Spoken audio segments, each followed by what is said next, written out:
पीताम्बरं करविराजितशङ्खचक्र कौमोदकी सरसिजं करुणासमुद्रं राधासखायमधिसुन्दरमन्दहासं वातालये च मनिशं हृदि भावयामि. இன்னைக்கு ஸ்ரீமன் நாராயணியத்தில் 19வது தசகத்தில் 3வதும் 4வதும் ஸ்லோகத்தை பார்க்க போகிறோம்.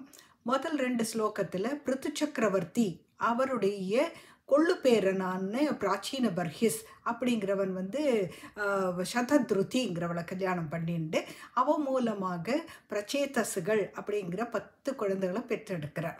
அந்த 10 பேர்கிட்டைக்கும் சிருஷ்டியை பண்ணணும் அப்படின்னு சொன்னதுனால அவள் சிருஷ்டி பண்ணணுங்கிறதுக்கு வேண்டி நல்ல ஒரு மனைவி அடையணும் அப்படிங்கிறதுக்கு வேண்டி அவள் எல்லாரும் தவம் பண்ணுறதுக்கு வேண்டி போகிறா. தவம் பண்ணுறதுக்கு போனால் மேற்கு சமுத்திரத்து கரையில் போய் சேரறா. மேற்கு சமுத்திரத்து கரையில் போயிட்டு அங்கே ஒரு அழகான மனோகரமான தடாகத்தை அவள் பார்க்குறா. இது வரைக்கும் நம்ம முதல் 2 ஸ்லோகங்களில் பார்த்தோம். 3வது ஸ்லோகம் அதுக்கு மேல் கொண்டு அவள் என்ன செய்கிறா அப்படிங்கிறத பார்க்கலாம். இதில் 3வது ஸ்லோகம் ததா பவத்தீர்த்தமிதம் சமாகதோ பவோ பவத் சேவக தர்ஷனாத்ருதாக பிரகாஷயாமாஸ புரப்பிரச்சேதசாம் உபாதிஷத் பக்ததமஸ்தவஸ்தவம். இப்போது ததா பவத்தீர்த்தம் இவ இந்த பவத்தீர்த்தத்தை அந்த தீர்த்தமான உங்களுடைய தீர்த்தம் அந்த தடாகத்தை அடையறா இல்லையா? அப்போ சமாகத்தோ ததா அவ எப்போ பவத்தீர்த்தம் இதம் சமாகத்தோ அப்போ அங்கே அவ போய் சேரற அதே நேரத்தில் பவோனாக்கா சிவன் பவஹா. அப்போ சிவன் ஆனவர் என்ன பண்ணுறார்? பவத் சேவக தர்ஷனாதிருத்தாக உங்களுடைய சேவகர்களான இந்த பிரச்சேதஸை பார்க்கணும்னு ஆசைப்பட்டு இந்த சிவனானவர் அந்த இடத்துக்கு சேர்ந்து பிரகாசமாசாத்தியனாக அவளுக்கு எதிர்க்க ஆவிர்பவிக்கிறார், அவளுக்கு எதிர்க்க பிரசன்னமாகிறார். புறப்பிரச்சேதசாம் பிரச்சேதசுகளுக்கு முன்னாடி அவ இந்த சிவனானவர் உங்களுடைய சிஷ்யர்களை உங்களுடைய பக்தர்களை பார்க்கணுங்கிற ஆவல் மிகுதியினால அதனால அங்கே வந்தவர் அவளுக்கு எதிர்க்க பிரகாசமாசாத்திய அவளுக்கு எதிர்க்க ஆவிர்பவிக்கிறார், தன்னுடைய ரூபத்தை காட்டுறார். பிரச்சேதசுகளுக்கு முன்னாடி வந்துட்டு காட்டினது மட்டும் இல்லை, அவர் என்ன பண்ணுறார்? உபாதிஷத் பக்ததமஸ் தவஸ்தவம். பக்ததமாங்கிறது சூப்பர்லேட்டிவ் டிகிரி. தமான்னு வந்தாலே சூப்பர்லேட்டிவ். அவங்க உங்களுடைய பக்தர்களில் பெஸ்டான பக்தர் யார்? ருத்ரன். அதாவது ஹரியுடைய பக்தன் சிவன் சொல்லுறார் இந்த இடத்துல. ரொம்ப அழகாக இந்த இடத்துல சொல்கிறார், பிரச்சேதசாம் உபாதிஷத் பக்ததமஸ் பக்ததமா உங்களுடைய பக்தர்களில் பெஸ்டான பக்தரான இந்த ருத்ரனானவர் உபாதிஷன் அவளுக்கு உபாசிக்கிறார். என்ன உபதேசிக்கிறார்னு கேட்டாக்கா ஸ்தவம் உங்களுடைய ஸ்தவம்ங்கிறது ஸ்துதிகளை சொல்லுறார். அதுக்கு பேர் ருத்ரகீதம்னு பேர். ருத்ரன் இவாளுக்கு சொல்லறதுனால இது பேர் ருத்ரகீதம்னு பேர். பிரகாசமாசாத்திய புறப்பிரச்சேதசாம் அதாவது அவளுக்கு எதிர்க்க ஆவிர்பவிச்சுட்டு பிரச்சேதசுகளுக்கு முன்னாடி ஆவிர்பவிச்சுட்டு அதுக்கு உபாதிஷத்து அவருக்கு உபதேசம் பண்ணறார். யார் பண்ணறார்? பக்ததமஸ்தவஸ்தவம் பக்ததமர்களான உங்களுடைய பக்தர்களில் சிறந்த பக்தரான இந்த சிவனானவர் அவளுக்கு உபாதிஷன் தவஸ்தவம் உங்களுடைய ஸ்தவம் உங்களுடைய ஸ்தோத்திரமான இந்த ருத்ரகீதத்தை உபதேசிக்கிறார் அப்படிங்கிறது இந்த ஸ்லோகம். இப்போ ததா பவத்தீர்த்தமிதம் சமாகதோ பவோ பவத் சேவக தர்ஷனாத்ருதாக பிரகாசமாசாத்திய புறப்பிரச்சேதசாம் உபாதிஷத் பக்ததமஸ்தவஸ்தவம். உங்களுடைய ஸ்தவத்தை அவளுக்கு உபதேசிக்கிறார் ருத்ரகீதத்தை. இங்கே ருத்ரகீதம் என்னதுங்கிறது இந்த இடத்துல இவ்வளோதான் சொல்லுறார் இந்த நாராயண பட்டத்திரி ருத்ரகீதத்தை இவர் உபதேசிக்கிறார் அப்படின்னு. இது ருத்ரகீதம் ரொம்ப அழகாக அழகாக வருது. 4ஆமத்த ஸ்கந்தத்தில், தட் இஸ் பகவதத்தில் 4ஆமத்த ஸ்கந்தத்தில் 24ஆமத்த அத்தியாயத்தில் 33வது ஸ்லோகத்திலேருந்து 79 வரைக்கும் முழுக்க முழுக்க இந்த ஸ்தவம் இவர் எப்படி சொல்லி கொடுத்தார். அங்கே ருத்ரன் சொல்கிறார், நான் இதை எடுத்துட்டது எப்படின்னு கேட்டேன்னாக்கா, பிரம்மா வந்து உபதேசிக்கும் போது இந்த ஸ்தவத்தை உபதேசிக்கிறார், அதை நான் கிரகிச்சுண்டேன்னு ரொம்ப அழகாக சொல்லுறார் அந்த இடத்துல.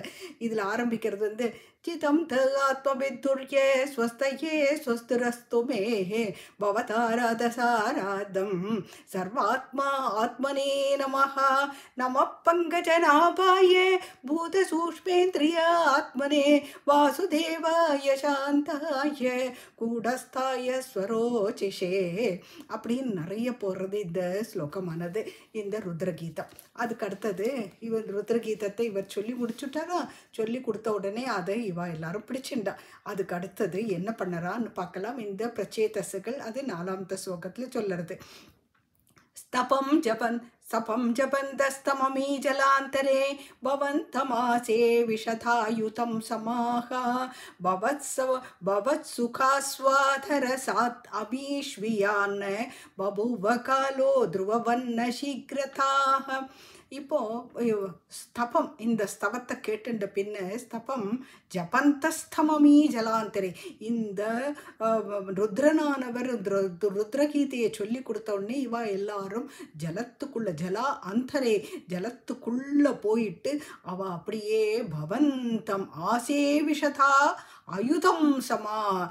அயுதம் சமாங்கிறது வந்து 10,000 வருஷம், ஆயுதம்ங்கிறது 10,000, சமாங்கிறது வருஷம். 10,000 வருஷம் அவர் பவந்தம் உங்களையே பார்க்கணும் அந்த ருச்சியில் அவள் ஈடுபட்டுட்டான். அதனால அவள் தண்ணீருக்குள்ளே முங்கிண்டு 10,000 வருஷத்துக்கு உங்களையே பற்றி அந்த பிரம்மானந்தத்தில் அனுபவிச்சுண்டு அந்த ருச்சியில் அவள் வந்து ஈடுபட்டு இருக்கிறதுனால அதையே ஜபிச்சுண்டு 10,000 வருஷம் அப்படியே அவள் தள்ளிட்டான். தள்ளின விடனே அப்போ அதுக்கு சொல்லார், ஏன் 10,000 வருஷம் கழிஞ்சு தான் இந்த பகவான் வந்தார், முதலையே ஏன் வரல அப்படின்னா அதுக்கு சொல்லுறார், பவத் சுகா சுவாதர ரசாத்து அமீஸ்வியான், உங்களை பண்ணணும் அப்படிங்கிற சந்தோஷத்தினால உங்களையே ஸ்துதிக்கணும் அப்படிங்கிற அந்த ருச்சியிலேயே அவள் ஈடுபட்டதுனால அவள் என்ன பண்ணுறா, பபுவ காலம், அதனால தான் அவளுக்கு ஞானமாச்சு நேரமாச்சு. ஏன்னா உங்களை பார்க்கணும், உங்களுடைய அந்த ருச்சியில் பார்க்கணுங்கிற ஆசையை விட உங்களுடைய ஸ்லோகங்களை அனுபவிச்சு படிக்கணுங்கிறது தான் இவாளுடைய ஆசை. அதனால பபுவ காலோ, அதனால தான் இவாளுக்கு நேரமாச்சு. துருவவன்ன சீக்கிரதா, துருவனுக்கு வந்து 5 மாசத்துல சின்ன குழந்தை 17ஆம் அத்தியாயத்தில் படித்தோம் இல்லையா, இதில் வந்து சின்ன குழந்தை 5 மாசத்துல ஒரு வெறியோட இருந்து பகவானை ஸ்துதிச்சுண்டு 5 மாசத்துல அவரை பார்த்து விடுறார். இவளுக்கு அந்த மாதிரி அவசரமே இல்லை, நிதானமாக அவருடைய பிரம்மானந்தத்தை அனுபவிக்கணும் அப்படிங்கிற ஆசை ஜாஸ்தியாக இருந்ததுனால அந்த ஸ்தவத்தை வந்து ருத்ரகீதத்தை வந்து 10,000 வருஷங்கள் தண்ணீனுக்குள்ளேயே இருந்துட்டு அவள் ஜபிக்கிறதுனால அவளால் வேற ஒன்றுமே நினைக்க முடியல. திருவன் மாதிரி அவசரம் இல்லை அவளுக்கு, நிதானமாக சுவாமியை பார்த்தா போகிறோம். முதல்ல சுவாமியோடைய ஸ்லோகங்களை சொல்லிட்டு அந்த ருச்சியில் அனுபவிச்சுண்டு இருக்கணும் அப்படிங்கிற ஆசைனால இவாளுக்கு இவ்வளவு நேரம் ஆச்சு அப்படின்னு நாராயண பட்டத்திரி இந்த இடத்த சொல்கிறார். ஸ்தபம் ஜபந்தஸ்தமமீ ஜலாந்தரே பவந்தமாசே விஷதாயுதம் சமாக பவத் சுகாஸ்வாதரசாத் அமீஷ்வியான் பபுவ காலோ த்ருவவன்ன சீக்ரதா. இப்போ இவாளுக்கு அவசரமே இல்லை, அவசரம் இல்லாமல் இந்த பகவானை ஸ்துதிச்சுட்டு இருக்கா. இந்த பிரச்சேதசுகள் வந்து தண்ணீனுக்குள்ளே முங்கிண்டு இந்த பகவானையே நினச்சிண்டு பிரம்மானந்த ருச்சியில் அவளை ஈடுபட்டுண்டு அவளையே வந்து 16,000 வருஷம், தட் இஸ் 10,000 வருஷம் சொல்லுவாள். அந்த 10,000 வருஷம் அவர் தண்ணீனுக்குள்ளேயே இருந்துண்டு இந்த பிரச்சேதசுகள் இந்த ருத்ரகீதத்தை வந்து சொல்லிண்டு அனுபவிச்சுண்டு அதையே ஜபிச்சுண்டு சுகமாக, ஏன்னா துருவன மாதிரி அவசரமாக அவளுக்கு பார்க்கணும், 5 மாசத்துல பகவானை பார்க்கணுங்கிறதெல்லாம் அவளுடைய ஏம். இந்த ருத்ரகீதத்தை அனுபவிக்கணும், அதனால ஏற்படுறது சொல்லிட்டு அதுக்கு வேண்டி அவள் வந்து அந்த தண்ணீனுக்குள்ளேயே இருந்துட்டு அழகாக பார்த்துட்டு இருக்கா அப்படின்னு சொல்லிட்டு இந்த 10வது ஸ்லோகம், இந்த 19வது அத்தியாயத்தில் 4வது ஸ்லோகம் முடியறது.